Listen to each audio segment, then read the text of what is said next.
Welcome to the 820.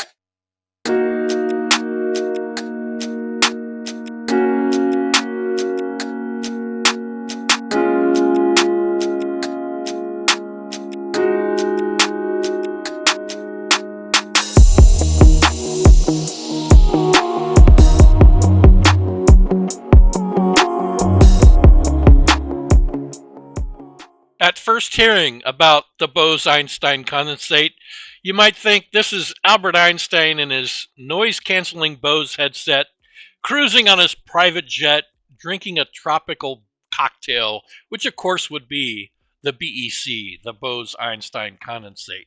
A drink recipe for the BEC will be available in a future 820 episode. Albert was not fond of drinking alcohol, but loved strawberries. We don't know what Satyana Nath Bose liked to drink, but I imagine that over 50% of the components for a BEC cocktail would be from India. Einstein proposed the BEC, Bose Einstein Condensate, 100 years ago, based on a paper on quantum statistics from Satyana. The boson particle is named after him, and photons are bosons. So the key thing you need to know is the BEC is going to be very, very cold. Minus 400 and some degrees Fahrenheit, about 400 nanokelvin above zero.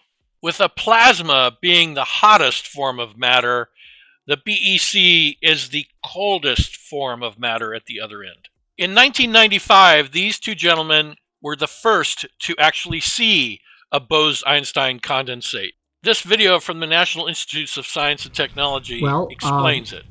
Already around at the time I got into this were these ideas of using lasers to make things very cold. A lot of good ideas coming out of NIST involving both laser cooling of ions, laser cooling of atoms. And these techniques at the time, around 1990, were setting world records in low temperatures, but still weren't cold enough to make a Bose-Einstein condensation. We needed one more idea. It turns out that there was another idea floating around out there called evaporative cooling, which was kind of how several other groups were trying to make Bose-Einstein condensation. Carl Wyman and I were able to put these two really good ideas together and get one really great idea, which was sort of starting with the laser cooling, getting as cold as we could with that, get down to extremely low temperatures using that, and a little ball about this big of cold atoms, still not cold enough. So we turn off the lasers, we turn on a very strong magnetic field, catch the atoms in this magnetic bowl. We let the hot atoms slop out of the edges of the bowl, and the ones remaining get colder and colder. And in this way, we were able to reach the the world record temperatures necessary to see Bose-Einstein condensation. In 1995, this is when I first heard about the BEC, Bose-Einstein condensate, when they announced their success. In 2001, they won the Nobel Prize for their work. I lived and worked at the time in Corvallis. My barber did Carl Weissman's mother's hair. And when his daughter was ready to go to college, she said, "I'll call my son and make sure he gives you a tour." So when they went there, he was like, "Oh yeah, Mom said I have to do this." So my barber and his daughter got a tour and got to see the Bose-Einstein condensate in his lab back when he still worked at the university. Back in 1995, my primary customer was a physics PhD, and we talked about this condensate article when it came out. And one of the things I recall from the time was that light transitioned very slowly through these atoms. I wanted to find that information, and I couldn't find that paper, but I found this research from 1999. Lenny Howe did some amazing stuff. These clips are from the Danish Technical University's YouTube channel. Okay, so what I will tell you about today is some of our research on Bose-Einstein condensates to slow light down to the speed of a bicycle, as you sort of see here, and how we can also completely stop light pulses. And then I'll simply use that as a backdrop to tell you about some of our more recent research experiments where we show that we can stop and extinguish a light pulse in one part of space and then regenerate it, revive it in a completely different location and send it back on its way.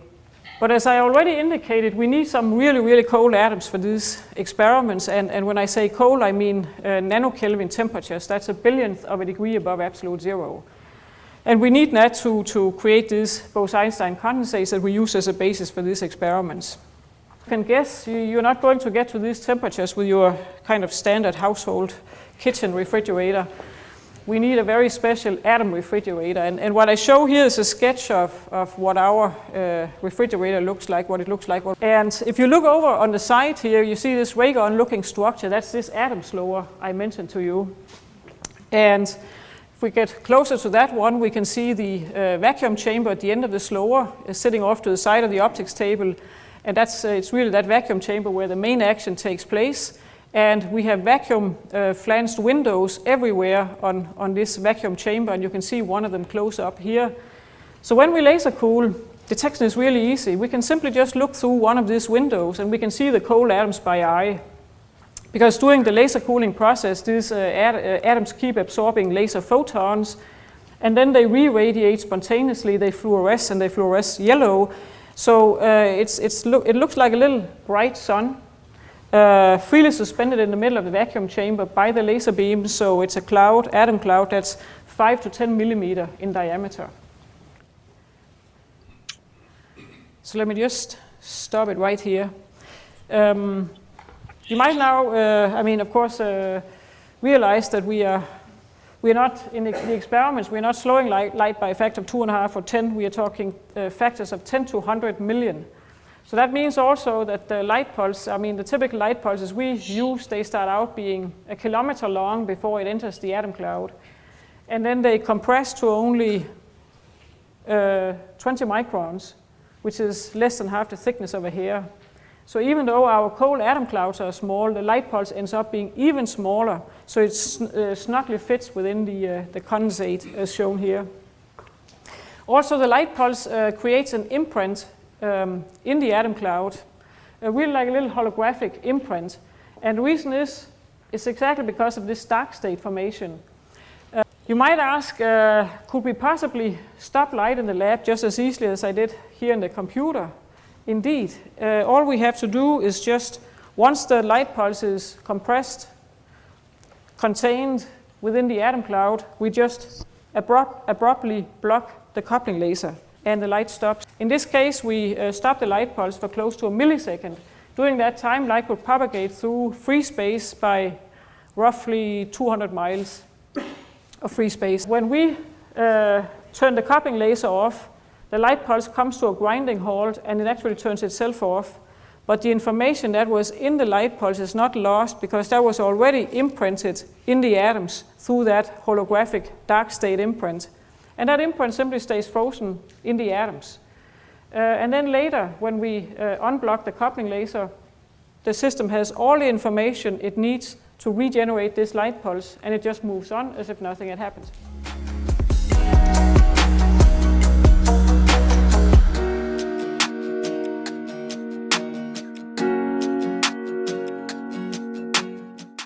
Φως ταχύτητα. Φως ταχύτητα.